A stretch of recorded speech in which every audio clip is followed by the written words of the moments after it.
Welcome. Today we're diving deep, and I mean really deep, into the mystical mechanics of prayer. We're going to explore this foundational passage from the Zohar that, believe it or not, reveals two completely different, almost opposite ways to connect with the divine.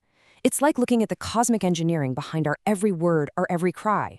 Okay, let's get into it. So everything we're about to unpack starts right here, with this one verse from Psalms. The Zohar uses this as a key to unlock a massive secret. A prayer of the afflicted, or, as it's said in the original, Tefillah le'ani. Now, this isn't just any old prayer. The Kabbalists see this as a specific kind of spiritual technology, a unique signal that plays by its own rules. This verse, right here, is our launchpad. This really paints the picture of the two models we're dissecting. On one side, you have the lone cry. I mean, picture this in your mind's eye, like a 4K shot. A person at their absolute rock bottom. Clothes tattered, their face just etched with pain. Their voice isn't some loud shout, it's trembling, you know?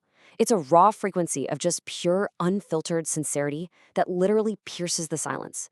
It's like a single arrow of light, shot straight into the heart of heaven, bypassing, well, everything.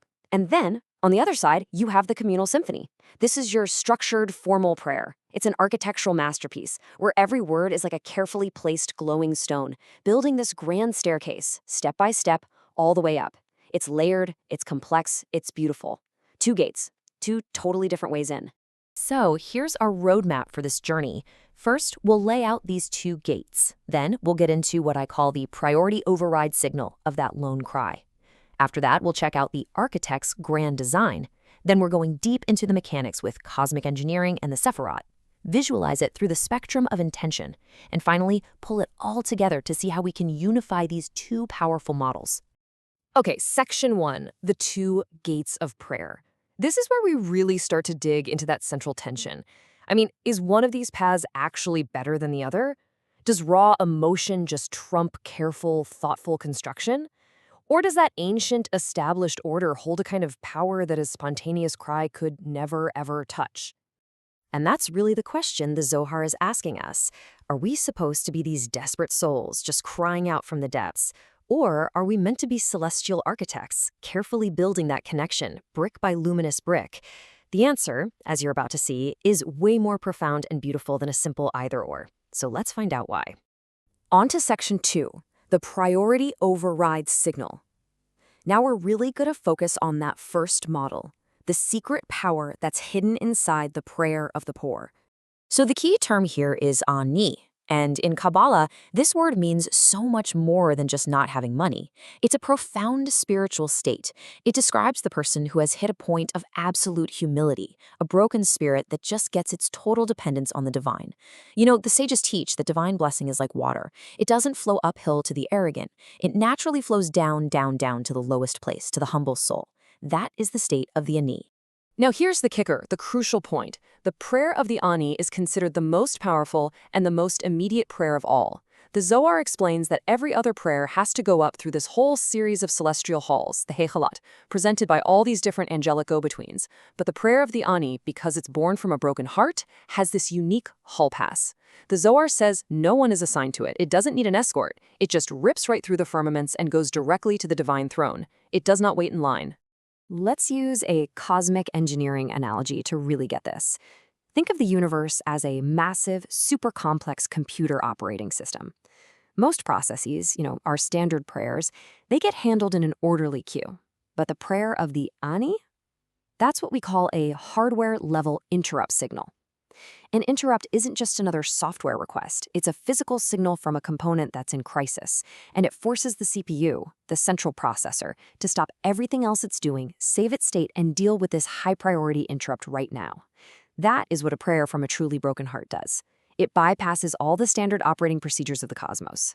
Or, for a different way to look at it, here's a video game analogy. Most of your abilities in a game, they have cooldowns, they need mana, you gotta follow a sequence.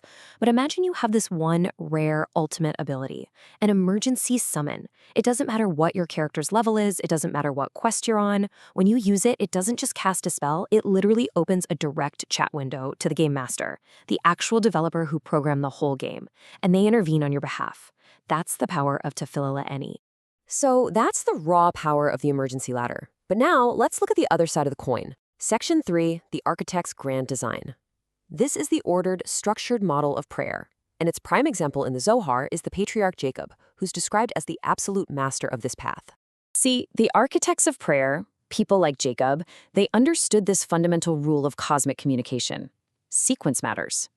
The Zohar is really clear about this. You can't just jump straight to your request. First, you have to arrange praise, shavach. This is about building a vessel, a container, by acknowledging how great the one you're talking to is. Only then, once that channel is aligned and the vessel is built, can you present your request, your bakasha. And then you have to finish with hoda'ah, with gratitude, to complete that spiritual circuit of giving and receiving. It's deliberate, it's logical, and it's an incredibly powerful and constructive process. Let's go back to our tech analogy. If the Anya's prayer is an interrupt signal, then this structured prayer is like a perfectly formed data packet being sent over a network. The praise part? That's like the TCP handshake in the packet header. It establishes a secure, stable connection. It synchronizes the sender and the receiver. It provides all the context. The request is the actual data payload. You can't just send raw data across the network and expect it to get there in one piece. You need the protocol. So this method, it's not about an emergency bypass.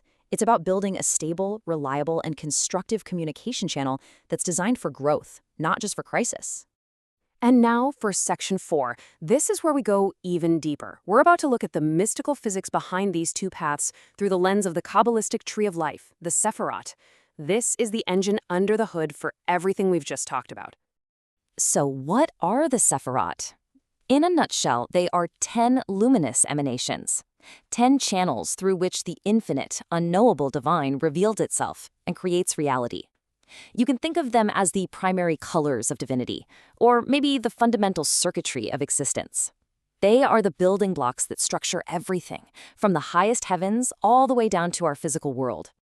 This slide maps our two prayer models directly onto that tree of life. So our physical world, that's associated with the lowest Sephirah, Malchut, the kingdom. The Ani's cry comes from a state of just pure emptiness in Malchut. This utter brokenness makes Malchut like a perfect vacuum, an empty vessel that forces a direct, unmediated flow from the tippy-top Sephirah, Keter, the crown, the source of pure divine will. It's a vertical lightning strike that just zaps past the entire structure. But the architect's prayer? That one builds the grand staircase. It starts in Malchut, and it climbs up in a very specific order, moving up the central pillar through Sephirot, or harmony, which consciously balances the energies of Chesed, kindness, on the right, and Gevurah, strength, on the left. It's a constructive, integrative journey through the system. And that three-part structure of ordered prayer? It's not arbitrary at all. It's a mirror of the very structure of reality. Praise, which is expansive and giving, lines up perfectly with the right pillar, the energy of chesed, or kindness. The request, which requires focus and a sense of lack, lines up with the left pillar, the energy of gevurah, strength, judgment. And the result, the harmonious answer that comes from this process, manifests through Sephirot on the central pillar, which creates that perfect balance between the two. The prayer itself becomes an act of cosmic rebalancing, a tikkun, a rectification. All right, let's move to Section 5 and get even more visual. We're going to look at these energies through the Kabbalistic lens of color. Mystical texts like Pardes Rimonim teach that our intention in prayer basically tunes our soul to a specific spiritual frequency, and each frequency has a color that activates a corresponding Sephirah. So when we start with praise, our intention syncs up with chesed, that energy of pure, expansive love. And its spiritual color is this brilliant, shining white, representing light that holds all the other colors inside it. So by focusing on praise, we are basically bathing our consciousness in this white light, mirroring the divine's own kindness. And this act of selfless giving opens up the channels and creates this pure vessel to receive whatever comes next. Then comes the request. And this isn't some passive little wish. It's a focused, intense expression of a lack, a burning need. That intensity aligns with Gevurah, strength and discipline. Its spiritual color is red, the color of fire and definition. This red energy is what takes that infinite flowing white light of chesed and gives it shape and direction, focusing it toward a specific outcome. It provides the boundary that's necessary for creation. And here is the beautiful result. What happens when you perfectly balance the expansive white of Chesed with the focused red of Gevurah? You get Tiferet, harmony, beauty, and balance. Its color is green, the color of healing and new life. So a successful structured prayer isn't just getting your request answered. It's the act of creating harmony in the cosmos and inside your own soul. It's the fusion of flow and form that generates life itself. Which brings us to our final section, unifying the heart and mind. Okay, we've seen two incredibly powerful, totally opposite models. The raw cry of the heart and the meticulous construction of the mind. So, which one is it? Do you choose the emergency ladder, that direct, desperate plea that bypasses everything? Or do you build the grand staircase, the intentional, structured ascent? Which path is the one for you, right here, right now? And here it is, the ultimate synthesis, the deepest secret of all. It's not a choice. The highest form of prayer is to be the architect and the afflicted at the exact same time. It's to engage in the meticulous, structured, intentional building of that grand staircase, with all its proper sequences and intentions, but to do it with the broken heart, the humility, and the raw sincerity of the Ani. It's to build with your mind while knowing deep in your heart that at any given moment, your only real hope might be that desperate, direct cry. It's the perfect fusion of structure and sincerity, of mind and heart, and that creates a prayer that is both a magnificent symphony and a singular, piercing cry. Thank you for joining us for this complete journey through the Pardes. We hope these ancient truths help you and your family improve your own dimensions this week. If you enjoyed this full chapter deep dive, please like, subscribe, and share which part of the journey touched your soul in the comments. We'll see you in the next chapter.